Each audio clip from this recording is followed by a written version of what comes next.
Telangana assembly సమావేశాల్లో భాగంగా ఇవాళ గవర్నర్ ప్రసంగంపై ధన్యవాద తీర్మానానికి సంబంధించి సభ్యులు చర్చించనున్నారు. ఇవాళ శాసనసభ మండలిలో ప్రశ్నోత్తరాలు రద్దు చేశారు. అసెంబ్లీలో ప్రభుత్వ విప్ ఆది శ్రీనివాస్, శాసన మండలిలో జీవన్ రెడ్డి గవర్నర్ ప్రసంగానికి ధన్యవాదాలు తెలిపే తీర్మానం ప్రారంభిస్తారు. పంచాయతీరాజ్ గ్రామీణాభివృద్ధి శాఖ మంత్రి Seethakka Telangana drinking water supply corporation limited 7వ వార్షిక నివేదికను సభలో ప్రవేశపెట్టనున్నారు. శాసన మండలిలో దివంగత ఎమ్మెల్సీ సత్యనారాయణ సంతాప తీర్మానము పెట్టనున్నారు.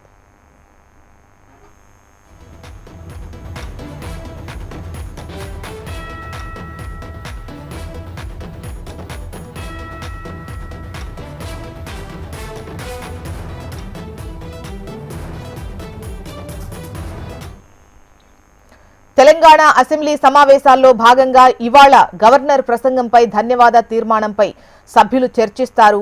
ఇవాళ శాసనసభ, శాసన మండలిలో ప్రశ్నోత్తరాలు రద్దు చేశారు. అసెంబ్లీలో ప్రభుత్వ విప్ ఆది శ్రీనివాస్, శాసన మండలిలో జీవన్ రెడ్డిలు గవర్నర్ ప్రసంగానికి ధన్యవాదాలు తెలిపే తీర్మానం ప్రతిపాదిస్తారు. ఇక పంచాయతీరాజ్ గ్రామీణాభివృద్ధి శాఖ మంత్రి Seethakka Telangana drinking water supply corporation limited 7వ వార్షిక నివేదికను సభలో ప్రవేశపెడతారు. శాసన మండలిలో దివంగత ఎమ్మెల్సీ సత్యనారాయణ సంతాప తీర్మానం ప్రవేశపెట్టనున్నారు.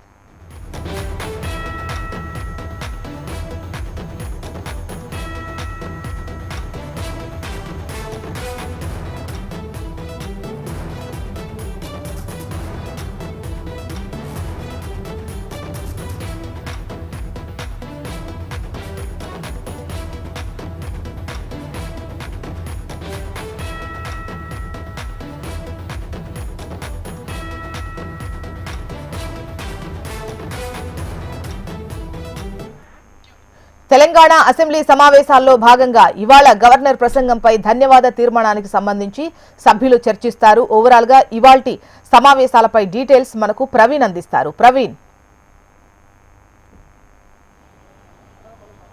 ఏం చూసినా మరకాసేపట్లో తెలంగాణ శాసనసభ, శాసన మండలి సమావేశాలు ప్రారంభం కాబోతున్నాయి. నిన్న గవర్నరు ప్రసంగానికి సంబంధించి ఇవాళ ధన్యవాదాలు కూడా తెలిపే తీర్మానం పైన కూడా ఇవాళ చర్చించబోతున్నారు. ఇప్పటివరకే ఆ గవర్నర్ ప్రసంగం పైన అటు బీఆర్ఎస్, బీజేపీ, ఎంఐఎం, అదేవిధంగా సిపిఐకు సంబంధించిన పార్టీలు కూడా వారికి సంబంధించిన గవర్నర్ ప్రసంగం ఏ విధంగా ఉందనే దానిపై కూడా ఒక క్లారిటీ ఇచ్చిన సిచ్యువేషన్ కనిపిస్తుంది. అదేవిధంగా శాసనసభలో జరగబోయే ఈ చర్చలో మాత్రం గవర్నర్ ప్రసంగంలో మాత్రం కాంగ్రెస్ పార్టీ అధికారంలోకి వచ్చిన తర్వాత మాత్రం 15 నెలల కాలంలో మాత్రం ఇచ్చిన హామీలు కూడా పూర్తి స్థాయిలో నెరవేరుస్తూ ఉన్నట్లు కూడా ఆ గవర్నర్ ప్రసంగంలో పొందపరిచారు. కానీ తెలంగాణలో మాత్రం కాంగ్రెస్ అధికారంలోకి వచ్చినాక కూడా ఎక్కడ కూడా ఇచ్చిన హామీలు కూడా నెరవేర్చలేదు. ప్రజల్ని కూడా ఇప్పటివరకే మోసం చేస్తూ వస్తుంది. కానీ గవర్నర్ ప్రసంగంలో మాత్రం ఏ విధంగా గవర్నర్ ప్రసంగిస్తారు అనే దానిపై కూడా బీఆర్ఎస్ ఇప్పటివరకే గవర్నర్ కూడా టార్గెట్ చేస్తూ వస్తున్న సిచ్యువేషన్ కనిపిస్తుంది. నిన్న ఆ ప్రసంగం ముగిసిన తర్వాత బీఆర్ఎస్ సంబంధించిన వర్కింగ్ ప్రెసిడెంట్ కేటీఆర్ స్పందిస్తూ కూడా గాంధీ భవన్ లో మాట్లాడే స్పీచ్ లాగా ఉంది. కానీ తెలంగాణ ప్రజలకు శాసనసభ ద్వారా మాత్రం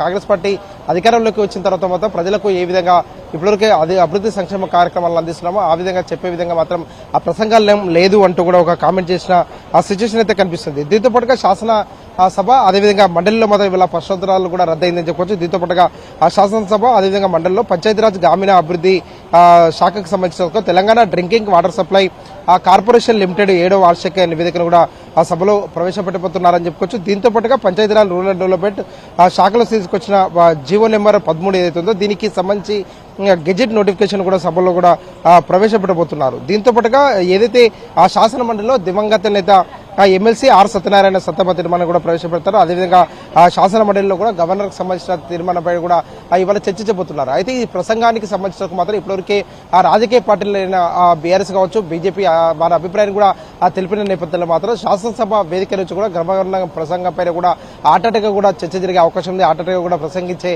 అవకాశాలు కనిపిస్తున్నాయి. ఇప్పటివరకే రాష్ట్రంలో ఆ మహిళలకు సంబంధించి 2500 రూపాయలు కూడా ఇస్తున్నాము అని చెప్పేసి కూడా ఏదైతే గవర్నర్ ప్రసంగంలో కూడా పొందుపరిచారో వాటన్నిటి అంశాలు అంటే నేను గవర్నర్ ప్రసంగంలో ఏవైతే అంశాలు ఉన్నాయో వాటన్నిటిపైన కూడా మరోసారి కూడా సభలో బీఆర్ఎస్ నుంచి 2 సభ్యులు, అదేవిధంగా బీజేపీ నుంచి 2 సభ్యులు, అదేవిధంగా ఎంఎం నుంచి 1 సభ్యులు కూడా మాట్లాడే అవకాశాలు ఉన్నాయి. కాబట్టి ఈ ప్రసంగంలో మాత్రం ఏ విధంగా మాట్లాడబోతున్నారు, రాష్ట్ర ప్రభుత్వం మాత్రం గవర్నర్ ప్రసంగంలో మాత్రం చాలా వరకు కూడా తప్పుల తడక కూడా గవర్నర్ తో కూడా చదివించింది అనే దానిపై కూడా ఆ పొలిటికల్ పార్టీలు ఇప్పటివరకే కామెంట్ చేస్తున్న నేపథ్యంలో మాత్రం ఇవాళ శాసనసభ వేదికగా ఏ విధంగా ప్రసంగాలు ఉండబోతున్నాయనే దానిపై కూడా ఒక ఆసక్తి అయితే రేపుతున్న సిచ్యువేషన్ కనిపిస్తుంది. దీంతో పాటుగా గతంలో అంటే రాష్ట్రంలో కాంగ్రెస్ ప్రభుత్వం అధికారంలోకి వచ్చిన తర్వాత ఇచ్చిన హామీలకు సంబంధించిన మాత్రం ప్రతిసారి కూడా హామీలను నెరవేరుస్తున్నామని చెప్పేసి కూడా కాంగ్రెస్ ప్రభుత్వం చెప్తుంది. కానీ ఎక్కడ కూడా అమలుకు నోచుకోలేదు. అదేవిధంగా రాష్ట్ర ప్రభుత్వం చెప్తున్న ప్రతి మాటకు సంబంధించిన మాత్రం తప్పుల తరగా ఉన్నాయనే దానిపై కూడా బీఆర్ఎస్ అదేవిధంగా బీజేపీ రెండు పార్టీలు కూడా ప్రభుత్వాన్ని కూడా